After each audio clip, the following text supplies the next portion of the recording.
Sure. So the topic of this session is last minute exam strategy and career opportunities in medical field, right? Yes, ma'am. So my first question to you, Abhay, is in your opinion, what's the most important thing that students should focus on when preparing for an exam at last minute? See, ma'am, last minute में मतलब exam अब is around 7 में. Yeah. It's 3 today and it is now 2-3 more days for student to available to study. Ma'am देखो आखिरी moment में सबसे important है आपका कॉन्फिडेंस बहुत जरूरी है. और कॉन्फिडेंस आप में पूरा होना चाहिए क्योंकि आखिरी मोमेंट पे अगर पैनिक करोगे ये रह गया या फिर वो बाकी मैम आखिरी मोमेंट पे you should have confidence and be peace. शांत रहो. शांत रहना बहुत जरूरी है और मैम जितना हो सके उतना करना है. नई बुक फॉलो नहीं करना है. इधर उधर टेस्ट सीरीज नहीं देखना है. यू हैव टू बी काम एंड कीप पीस. हम जैसे भीम को कहते हैं ना गदाधारी भीम शांत. तो शांत रहना है. शांत रहोगे तो अच्छा हो जाएगा. अगर ऐसे इधर उधर भागोगे और करोगे तो मैम सही में हॉटस्पॉट हो जाएगा आखिरी मोमेंट पे और स्पॉइल हो जाएगा. 2-3 साल 4 साल का मेहनत नहीं हो पाएगा पूरा utilise. Great. Okay. How do you prioritize what to study when you are like short in time? हाँ मैम देखो ये this is the most important कि टाइम बहुत कम है. अब जैसे मैम नीट आने वाला है और आपके पास 97 चैप्टर्स हैं तो आखिरी मोमेंट पे ये लगता है वो भी करना है ये भी करना है. सबसे इम्पोर्टेंट जो इम्पोर्टेंट यूनिट्स है ना वो तो खरीद लो. जैसे इन बायोलॉजी इकोलॉजी बहुत इंपॉर्टेंट है. जेनेटिक्स है. In physics modern physics ma'am 10-11 सवाल मॉडर्न फिजिक्स से आने ही आने 110%. मैम उसके अलावा in chemistry you can do the organic and in physical chemistry you अगर कुछ नहीं किया ना कोई दिक्कत नहीं है. बस फॉर्मूले रिवाइज कर लो उससे मैम पूरा कंप्लीट हो जाएगा. क्योंकि मैम आखिरी मोमेंट पे सबको कुछ कवर नहीं किया जा सकता. मैम आखिरी मोमेंट पे लास्ट ईयर के जो क्वेश्चंस टेबल है उसको देखो कि कौन सी ईयर में कौन से टॉपिक से ज्यादा क्वेश्चंस हैं. उसको तो करके चले जाओ. बाकी छूट रहा है तो मैम फिर ठीक है क्योंकि 100% तो किसी को करना भी नहीं है. वहां पे कुछ ना कुछ नया आएगा उसको तो छोड़ना ही है. तो मैम प्रायोरिटाइज ऐसे करो जो मैक्सिमम पूछा गया उसको रिवाइज करो. Right. Okay. Got it. जिसका वेटेज ज्यादा है आखिरी एग्जाम मतलब यूनिट्स का वो तो रिवाइज करना ही आखिरी. So, how do you deal with difficult or unexpected questions during an exam? हाँ ma'am very good question ma'am. इसका तो मैम मतलब मैम देखो इसके लिए क्या होता है मैम जो क्वेश्चन पेपर डिजाइन होते हैं मैम वो ऐसे डिजाइन होते हैं कि इजी. जैसे फर्स्ट क्वेश्चन इजी देंगे वो लोग फिर सेकंड टफ थर्ड मीडियम. क्योंकि मैम ये उनका स्ट्रेटेजी होता है साइकोलॉजिकली कि बच्चा ट्रैप में फंसाना है. अब जैसे आपने पेपर ओपन किया अगर आपका पहला क्वेश्चन टफ आ गया तो आधा कंपटीशन तो वहीं खत्म हो गया. आधे लोग 21 लाख में से 10-12 लाख या जितने भी आधे वहीं खत्म हो जाएंगे कि पहला क्वेश्चन टफ आ गया. क्योंकि मैं बहुत सारे सेट आते हैं नीट में अराउंड 24 में मेरे को एक्चुअल पता नहीं है बहुत सारे सेट आते हैं. तो मैम उसके अंदर वो सीक्वेंस रखते हैं कि इजी हार्ड इजी. अब मैम क्वेश्चन टफ आ गया तो मैम इसका ये है पहले तो खुश हो जाओ कि हाँ भाई टफ क्वेश्चन आ गया. आधी जनता तो खत्म हो चुकी है कि वो गलत कर देगी. अब मैम उस क्वेश्चन को पहले पढ़ो. क्योंकि मैम होता क्या कभी कभी अपन लोग क्वेश्चन ढूंढते हैं जो अपन को आते हैं. ऐसा नहीं करना है. अगर वो क्वेश्चन लग रहा है टफ है पढ़ के एक बार छोड़ दो उसको. अनटच नहीं रखना बिल्कुल भी कि हाँ बिल्कुल पढ़ा ही नहीं उसको. क्योंकि मैम अगर एक बार पढ़ लेंगे तो सबकॉन्शियस माइंड में वो चलता रहेगा कि हाँ मैंने ये पढ़ा है तो वो बैक ऑफ द माइंड में चलेगा. अब अगर नहीं आ रहा है उसको तो छोड़ दो. क्योंकि मैम वो क्वेश्चन इसलिए डाला गया कि वो छोड़ना है. ऐसे सोचो कि मेरे को नहीं आ रहा है तो किसी को नहीं आ रहा. क्योंकि मैं वो क्वेश्चन 110% ऐसा था. फैकल्टीज भी कभी कभी कंफ्यूज हो जाते हैं उसमें.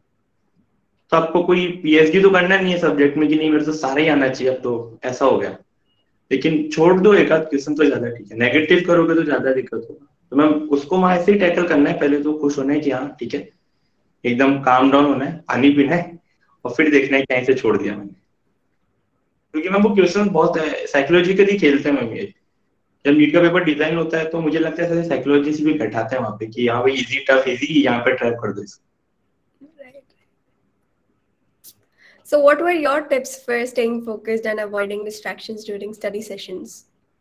मैम डिस्ट्रैक्शन मैम इसका सबसे अच्छा ये फंडा है कि आप जब पढ़ो तो आपका फोन आपके पास नहीं होना चाहिए. क्योंकि मैम सबसे बड़ा डिस्ट्रैक्शन नाउअडेज इज फोन.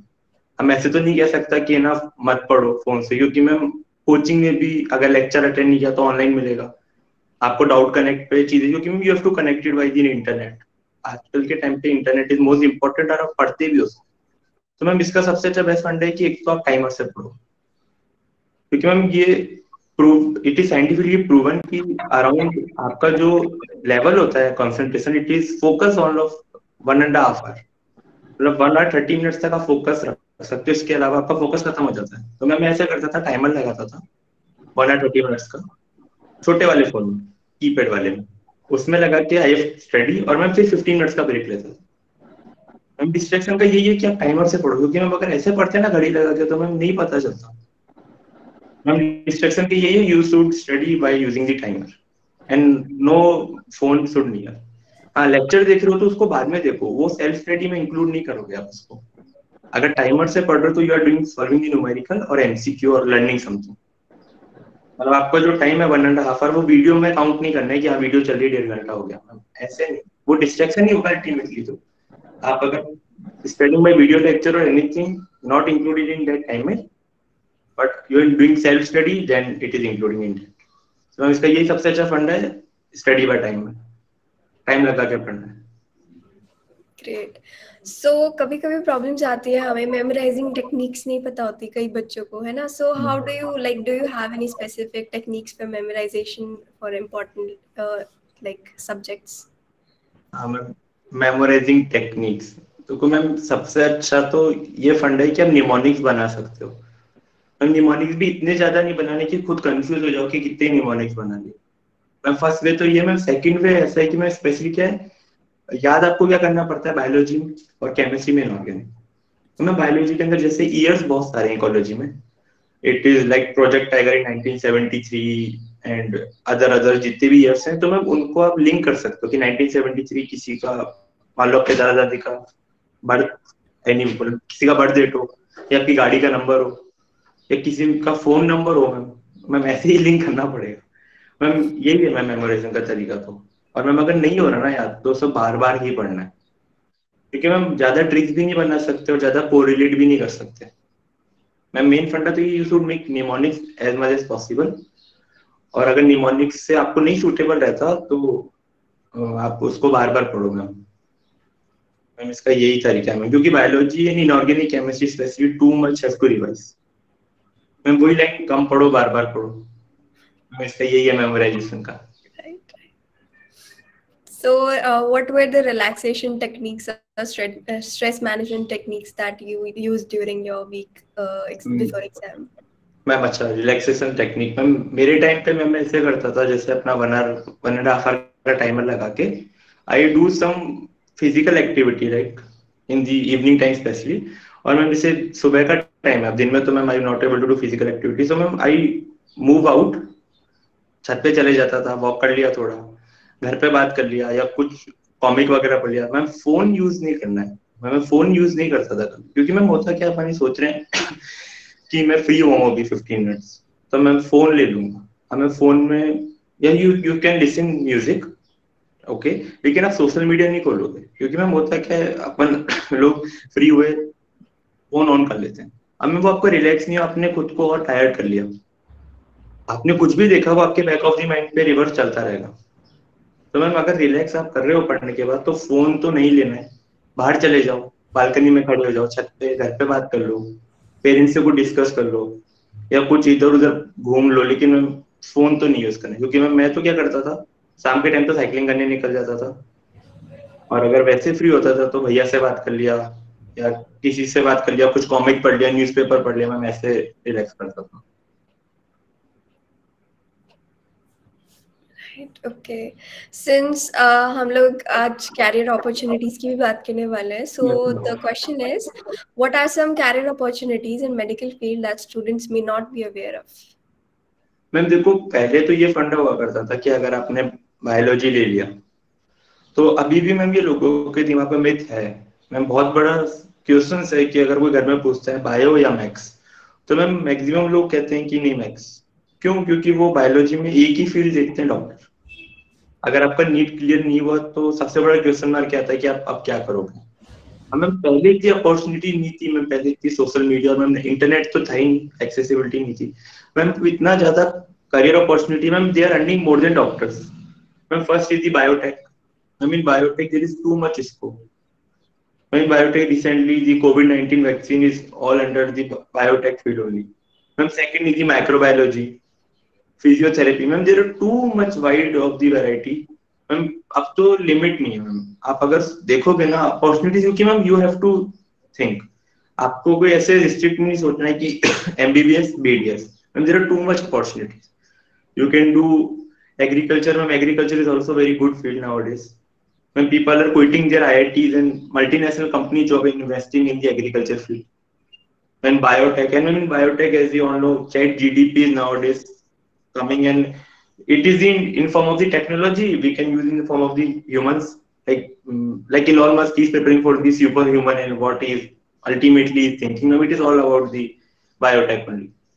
क्योंकि फील्ड बहुत है मैम। आप dietitian, you can apply for the physiotherapy ma'am, बहुत बड़ा फील्ड है मैम। इसमें अगर रिस्ट्रिक्टेड नहीं रहा करियर अपॉर्चुनिटीज, अगर एक्सप्लोर करोगे तो ma'am it is a wide field. You can do the pharmacy ma'am. देखो हर फील्ड के अंदर ऐसा तो नहीं कहूंगा कि अब लोग कहेंगे कि फार्मा, मैं तो बी फार्मा कर रखा हूँ, मेरा तो कुछ हो ही नहीं। Ma'am you have to explore yourself accordingly. Ma'am there are too much IITians. कितने लोग आईआईटी से हैं तो वो अच्छा नहीं कर रहे हैं, और जो लोग आईआईटी से नहीं है वो भी सीईओ है, क्योंकि मैम आपको खुद को एक्सप्लोर करना है चीजों को। Ma'am degree is only one thing and you have to explore accordingly. नहीं हो एमबीबीएस कोई बात नहीं। मैम कुछ डेंटिस्ट लोग they are earning in lakhs, and some doctors high qualified they are not earning. It's all depend you how much you are opportunity taking and how much you are gaining.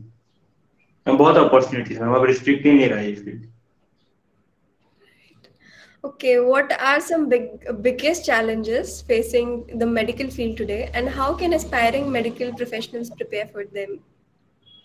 Ma'am ये very good question ma'am. मतलब कि अभी के time पे medical field में क्या और मतलब कहाँ लैक हो रहा है मैम? मेरे अकॉर्डिंग मैम लैक एक तो ये हो रहा है ma'am, first is there is no interaction between the student and the teachers lectures ma'am. क्योंकि मैम वो क्या रहा है मैम, अभी चीजें इतनी ज्यादा कोचिंग्स अवेलेबल है, तो ma'am professor are not giving too much time to the student, and student are also not interested in study.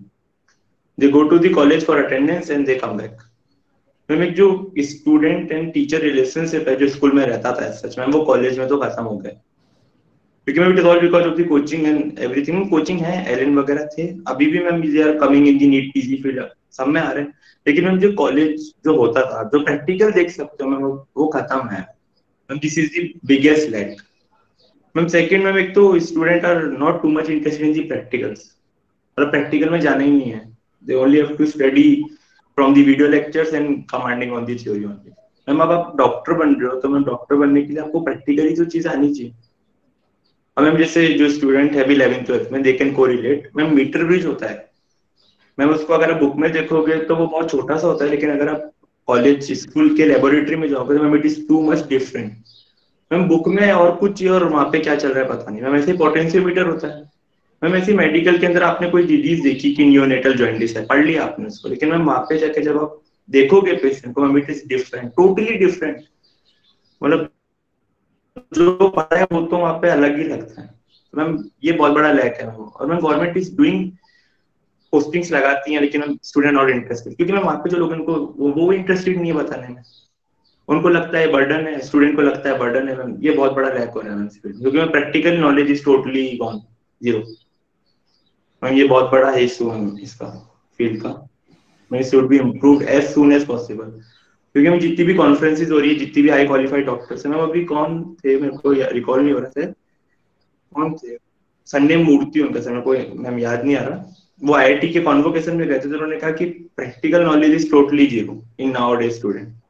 I mean, IITs also this is going on. Students are engrossed in their studies only, no practical, nothing. And this is the major lack of the both field of IIT and NEET. इसमें जो पहले के lectures होते थे ma'am, पहले के professor थे ma'am, वो तो अब रहे नहीं इतने। टीचर आता है, पीपीटी पढ़ता है, चले जाता है मैम। ये चल रहा है बस मैम। इसका इम्प्रूवमेंट तो होना जरूरी है मैम। तो मैम एक टाइम बाद क्या होगा, खत्म हो जाएगा मैम, मजा नहीं आएगा फिर। Definitely, like you have really strong points. My next question is, what are the top medical career opportunities and necessities required for the success? How can student give experience and resources to pursue these careers? Ma'am इसका यही है कि ma'am देखो, first अगर आप आ रहे हैं medical field में, तो you have to be too much strong. Confidence is the one thing. If you ठीक है आपका नीट क्लियर हो गया, So it's not the it's all about end क्या नीट क्लियर हो गया अब तो मजे करने हैं. No, you enter first year. After that, you have to keep on studying. Because every day competition increasing and everybody is in the race. So you have to improve yourself day by day. And other career opportunities like if you are in the medical field, you have not restrict yourself. तब आपको ऐसा नहीं रहना है combine की बस इतना ही सोचना है. You have to think in the 360 degree. क्योंकि थिंकिंग इज मोस्ट इम्पोर्टेंट. आपको पूरा सोचना है क्या चल रहा है कैसे चल रहा है. क्योंकि मैम होता क्या है student go to the college they think in the restricted way. बस इतना ही सोचेंगे उसके बाहर क्या चल रहा है पता नहीं. थोड़ा टाइम मिला इंस्टा चलाया और इधर उधर किया मैम खत्म. क्योंकि मैम मेन प्रॉब्लम क्या है they are not thinking out of the way. और मैम करियर अपॉर्चुनिटीज जब भी आती हैं जब आप खुद एक्सप्लोर करो. अब आप एक्सप्लोर ही नहीं कर रहे हो तो मैम कैसे ही चलेगा. And if you want to succeed, you have to rigorously keep on researching and making yourself strong as much as possible. अपने हॉबीज को एनहेंस करना है. ओवरऑल डेवलपमेंट में बहुत जरूरी है. स्टडीज में आजकल मार्क्स को कोई नहीं पूछते.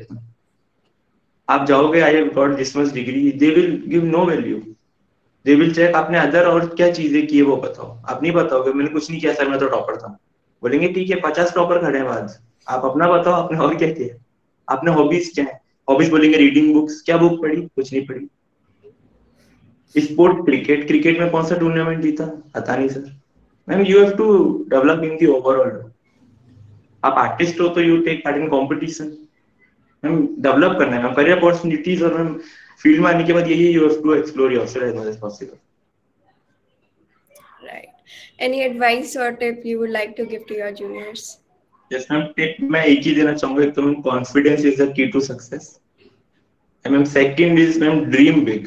मैम जितना ऊंचा सोच सकते हो ना उतना सोचना. क्योंकि मैम अगर सोचोगे नहीं तो करोगे कैसे. लोग कहते हैं कि नहीं थोड़ा कम सोचना चाहिए. मैम अब कोई सोचेगा कि नहीं मुझे तो बस डॉक्टर बनना है. मैम ठीक है आप डॉक्टर बनो आगे का सोचो मुझे तो ऐसे ऐसे ऐसे करना है. अब वो हो या नहीं लेकिन मैम हिम्मत तो रखो सोचने का. मैम आजकल का क्या है आप किसी से कहोगे मैं ये करूंगा अरे क्या ही होगा ऐसे कौन ही सोचता है इतना बड़ा. हो गया मैं खत्म. सोचना ही नहीं है. हाँ मैम वो कहते हैं कि जितनी इतने पैर बरसाने की जितनी चादर हो. क्यों मैम बड़ी चादर लाओ. डबल बेड की चादर लाओ बड़ा लाओ भाई. ठीक है हमें बोल रही उतने छोटे में सोच रहे हैं. मैम कहावत है क्या पुरानी चेंज होनी चाहिए. मैम वो कहते हैं कि जब चिड़िया चुगे खेत क्या रोना. अरे मैम क्यों अगली बार बर्बाद हो जाओगे भाई. रो लो अगली बार खेत बर्बाद हो जाएगा वापस. Ma'am you have to think. Ma'am पुरानी चीजें इवॉल्व हो रही हैं धीरे धीरे. Ma'am this is the best thing कि कॉन्फिडेंस और बड़ा सोचो जितना हो सकता है. Ma'am you have to be open. मतलब अपना स्टैंड क्लियर रखना है. कोई भी चीज हो अपना स्टैंड बोल दिया कि मुझे ये करना है तो करना है. ऐसे नहीं कि भीड़ में लोग बोल रहे हैं नहीं नहीं ऐसे करते हैं तो आप भी भीड़ चाल में चले गए. हाँ ठीक है ऐसे मैं भी कर लेता हूँ. नहीं आपका मन है वो करो. दुनिया क्या सोचेगी उससे तो अफेक्ट होना ही नहीं है. क्योंकि मैम अल्टीमेटली आपको कौन ही हेल्प करेगा. आपके पेरेंट्स और आपके भाई बहन या कोई एक अच्छा फ्रेंड होगा तो मैं कोई हेल्प नहीं करता. सब लोग अपने निकल जाते हैं. Ultimately you have to trust your parents respect them be confident and dream as much as big you can. सोचो 720 लाने नीट में. अरे आए नहीं आए ठीक है सोच तो लो. ऐसे थोड़ी लगे नहीं आए ठीक है. अब सोचोगे ही नहीं तो मैम कैसे होगा. You have to think as much as big possible. जितना बड़ा हो सकता है सोचना है मन में रखना. हाँ ये करूंगा वो करूंगा. नहीं हुआ ठीक है रिग्रेट तो नहीं होगा ना. रिग्रेट ये होगा मैं सोचा ही नहीं था. मैं इसलिए जितना अच्छा सोच सकते हो जितना बड़ा सोच सकते हो ना सोचो खुल के एकदम मस्त. और जो मन में आ रहा है ना मन में आ रहा है ये करना है करो. दुनिया की टेंशन नहीं करना है वो क्या सोचेगा. हमें उनका सोचने का अगर हम करने लगे कि वो क्या सोच रहे तो उनका काम तो अपन कर रहे हैं. अपना काम कौन करेगा फिर. आपके मन में है वो करो. कोई क्या सोच रहा है कॉलेज में दोस्त पड़ोसी नहीं. अपना खुद का सोचो. मन बोल रहे कि हाँ भाई आज मेरे को ये खाना है या उसको ये बोलना है बोल के खत्म करो. अल्टीमेटली आपको खुद पे कॉन्फिडेंस रखना है. मैम ये लाइफ टाइम है. मतलब ऐसे नहीं नीट में कॉलेज में कॉन्फिडेंस और बड़ा सोचो. यही अल्टीमेटली हमें रेस्पेक्ट पेरेंट्स. मैम ये बहुत इंपॉर्टेंट है. क्योंकि आजकल की जनरेशन में क्या है पेरेंट्स को तो कुछ समझते ही नहीं है. They give values to their other colleagues friend. और मैम अल्टीमेटली जब प्रॉब्लम आती है तो पेरेंट्स के पास जाते हैं. मैम पेरेंट्स तो करेंगे ना उनकी तो ड्यूटी है. लेकिन एज अ ग्रांटेड ले लेते हैं. घर वालों से बात नहीं करेंगे और वैल्यूज नहीं देंगे. मैम ये बहुत बड़ा प्रॉब्लम है अभी के जनरेशन का. Ma'am respect the parents and confidence. This is my advice to the juniors. Definitely. That was a nice session. Nice talking to you again. Yes, ma'am. I think like that's it for the session today, Blair. Thank you so much for joining Thank us. you, ma'am. Thank Thank you. you. Really. Thank you.